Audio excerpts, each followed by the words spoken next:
1993 21 জুলাই নির্বাচনে অংশ নেওয়া ভোটারদের সচিত্র পরিচয়ের দাবিতে মহাতরণ অভিযানের ডাক দিয়ে শহীদ হয়েছিলেন 13 জন কংগ্রেস কর্মী। 1998 সালে তৃণমূল দল প্রতিষ্ঠা হওয়ার পর থেকে ওই দিনটি পালন করে আসছেন মমতা বন্দ্যোপাধ্যায়ের দল।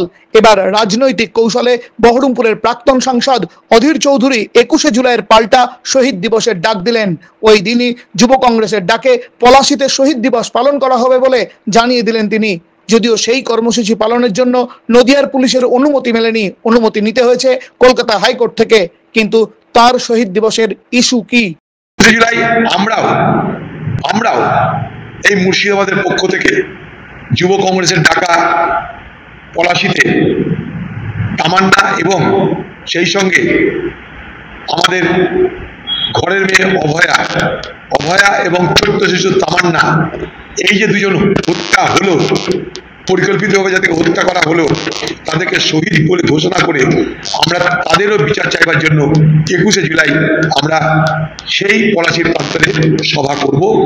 এবং সেই সভা যাতে আমরা করতে না পারি, সেখানকার প্রশাসন চেষ্টা করলেও পারমিশন দিল না।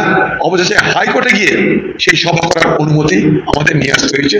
সেই সভা আমরা ছোট বড় যেভাবেই হোক আমরা আমাদের ক্ষমতায় পলাশীতে করব। 21 জুলাই আমাদের সেটা শহীদ দিবস। সেই শহীদ দিবসে আমরা অভয়ার বিচার চাইব, আমরা তামান্নার বিচার চাইব, শাস্তি চাইব।